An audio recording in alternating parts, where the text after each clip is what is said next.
Ano ulit? Psalms? 9 through 1 verse 10. Ay, dahil mo.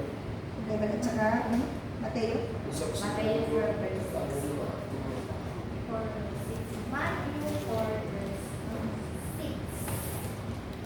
Sinabi nito sa kanya, kung ikaw ang anak ng Diyos, magpatihulog ka, sapagkat nasusulat sa kanyang mga anghel, ika'y tatalubin, at sa kanilang mga kamay. Ika'y aalalayan, nang sa mga bato, pamoy hindi masaktan. At sa Lucas 4 verse 10.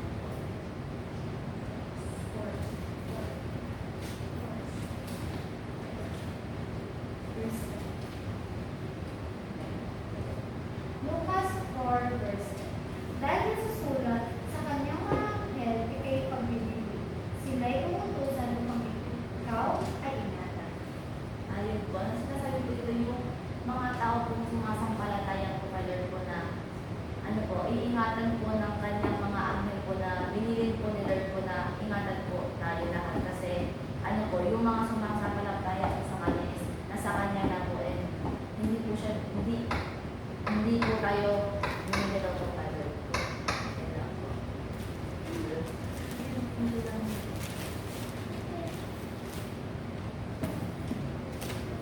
Ay, ito pa po pala.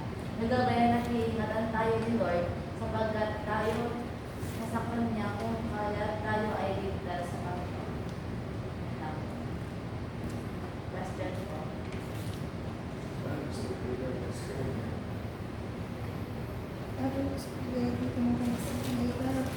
Ano ba yung naging battle niya ni Jesus Christ? Ano yung naging battle niya ni Jesus Christ? Kasi yun yung nasa ano siya eh, nasa bundok. Sa bundok yun eh. Hindi ko alam. Sa halang alam ko eh. Halang. Ilang. Opo. Sa ilang. Opo. Galing po sa siyang Jordan. Ano yung pinaka-battle niya?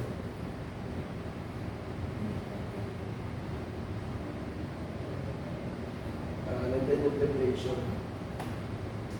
Kasi kung paano siya nagabang fasting,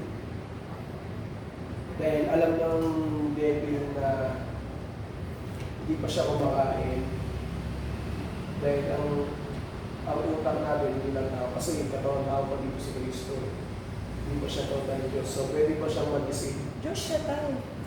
It's just that Hindi pa siya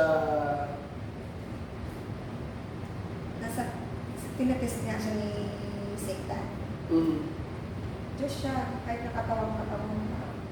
nasa katawan tao pa siya, so yun nga, gusto ni Satan na mag-deceive siya sa pamamagitan ng una yung sinabi niya yan kung gawin niya yung bato na tinapay, di ba? Tapos ang sabi niya, hindi nasusulat hindi lang sa tinapay ng tao. Kaya yun, ganun din sa atin bilang tao. Andiyan lagi yung pagsubok sa ating kapaligiran, saan man tayo mapunta. Ang pagsubok, kung minsan nasa pamilya natin, pero ang totally mas madalas nga nasa pamilya yung pagsubok, wala sa iba. Nasa pamilya. Pero anong gagawin natin? Makikinag ba tayo sa mga pagsubok ng ganun? Because si Jesus Christ na hindi siya nagpatalo na kasi ang gusto niyang mangyari is yung pinapagawa sa kanya ng Ama is matupad niya. So ganun din tayo bilang mananampalataya. Kailangan natin tuparin din nga doon sa may sa may gusto sa sabi nga, yung kapamaraanan niya is gawin natin para hindi tayo mag-isip ng kahit anong kahit. Ano ba yung kapamaraanan? Grace is English. Yung katulad ng nangyari kay kay Kuya Josh last Saturday, imagine mo nawala. Alam ni Lord na mawawala yung wallet ni Josh. Kasi na syempre, minsan, lalo na sa school tayo, nakakawala tayo. Alam ni Lord yun. Kaya, in nowhere, nandiyan yung kaibigan niya, hindi naman taga doon. So, sa mga tao hindi mananampalataya, ang tawag ng experience. But we are blessed sa ating blessed ang tawag sa atin. Sa tandaan nyo, hindi lang si Jesus Christ yung una. Ultimo si Job, si David, si Joseph the Dreamer, yeah, Na ano yun? si Daniel. Sige. Puro trials yung pinagdaanan nila. Pero yung faith nila, faith hindi lales. At the end, nagtagumpay sila sa mga takbuhin nila sa Alright. Balik tayo sa verse ni Kuya Lawrence. Sorry, binasa ko pa. Yung verse ni Kuya Lawrence, nasa Psalms 91 verse 10. Ang sabi, ang mga anghel ay paprotektahan ng kanyang mga anak na niniwala sa kanya. Tama po ba? Kung babasahin mo before that, yung verse 10, sabi sa verse 9 is, dahil ginawa mo kanlungan ang Panginoon, ang kataas-taasang Diyos ng aking tagapagtanggol, kaya walang kasamaan, kalamidad o anumang salot na darating sa iyo, sa iyong tahanan. Dahil utusan ng Diyos ang kanyang mga anghel upang ingatan ka saan ka man magpunta. Sino nagsabi nito sa Psalms? Sino anak? Psalms, chapter 91, verse 11, yung verse ni Lawrence. Pero kung sisimulan mo verse 9 and 10, kinukwento niya dito na kung may kasamaan man, dahil kapag tanggol natin ng Panginoong Diyos, iingatan niya tayo at dadalhin niya yung mga anghel para protektahan tayo. Tama? Sino ang nagsabi nito? Sino ang umawit nito? Sino? Hindi. Sino ang umawit ng Psalms?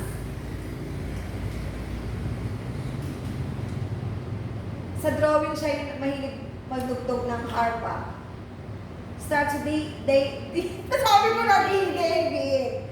So si David yan, this is the Old Testament. But if you go dun sa verse niya sa Luke and Matthew, hindi ang Diyos ang nagsabi niya, kundi sino? Si Satan. Which means, nakita niyo, may ebidensya na. So si Satan, alam niya yun yung Bible.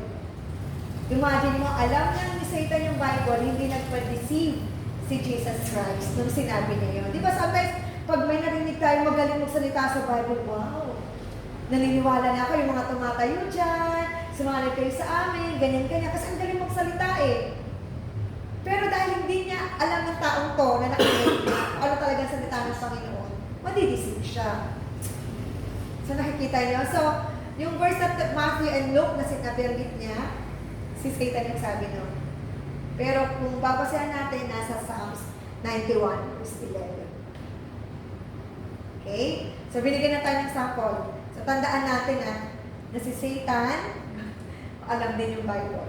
Kaya mas mabuti para hindi tayo ma-deceive ni Satan, ang dapat natin gawin. Very good. At magnilay-nilay ng salita ng Panginoon. Okay? Very good yung mag-Bible study together with you, hoping na mayroong someone na nandun sa gitna niyo. Mas mataas yung level kaysa kayo. Kasi sometimes, sorry po hindi nyo napansin, last 2 fellowships, ano yung title ng mga team nyo? Ano yung unang title na binigay? Very good. Kinorek ko yun. Sino yung unstoppable lang? Sino yung unstoppable? Sino yung unstoppable? Very good. Ang Diyos lang. Pag sinabi mong unstoppable kasi itself, walang stop. Tuloy-tuloy. Hindi mo mahadlangan.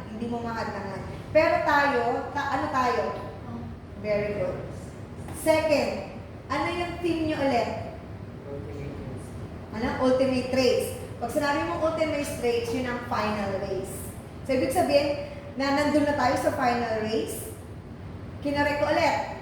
We are on the track race. Sama-sama tayong tumatakbo sa takbuhin ito. Iba-iba man ang pagsubok, pero saan tayo nakatuon? Very good. So, mas mabuti pag nagpa-Bible study tayo together, there is someone who is, hindi naman yung sobrang yung mature enough. Kasi sometimes nadideceive tayo ng Diablo na mali yung, nabasa mo ito, pero may deeper meaning pala. Katulad na nabanggit ni Lawrence, alam mo ba na yung story ng binasa mo ng Matthew and Luke, si Satan na nagsabi nun? Hindi, di ba? O, kasi paano kung yun ang sinabi niyang verse? Ang memory verse ko po ay sa Luke 4:10. Ingatan ako ng Diablo, pero ingatan ako ng hell kasi yung nakalagay doon, diba? Pero si Satan nagsabi nun. Pero ang nagsulat lang dito sa Bible is si Matthew. Gets? So anak, kailangan mas mabuti na basahin natin yung unahan at dulo nung verse na nabasa mo. Yun. So, yun. So, hindi yun ang gagamitin yung memory verse. Reference lang yun. Napatunay na si Satan alam yung Bible. Kasi sasabihin ng mga nagsasalita na hindi si Satan walang alam niya sa Bible, hindi po nalidisipin po tayo ni Satan. Kasi sabi niya po dito sa Matthew, sabi din po niya sa Luke, kung tutuusin galing po doon sa Old Testament under Psalms chapter 91 verse 11. So alam po niya. Kaya mas mabuti po ganito. Gets? Pasensya na, hindi basa ko lang. Okay? So, question. Question. Pag may mga bagay Paano na... mo nakuha yan? Yung devotion? Sinata, kasama sa buon, tapos nakita ko doon ng babae. Tapos nag-check ko siya. Pinasa baba po na, sa baba po ng Bible. Sa pinaka... Ang tawag dyan ay footnote. Yun. Kantahan tawag. Psalms 91. Sa... Anong Bible gamit mo? Yung salita? Yan? Magandang balita. Kaya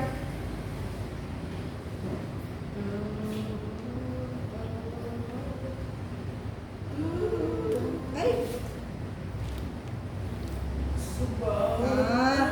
walang problema to. It's just that hindi niya kasi binasa yung unahan at dulo.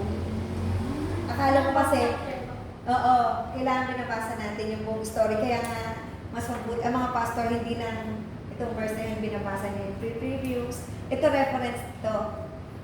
Okay. Tapos basahin mo ulit yung unahan. Kaya alam mo, Tito Mel, na yun nga, yun ang story nun. Yun. Basta may ibang, yung Luke at Matthew, story din yun ni Jesus. May iba't ibang lang. Pati dyan.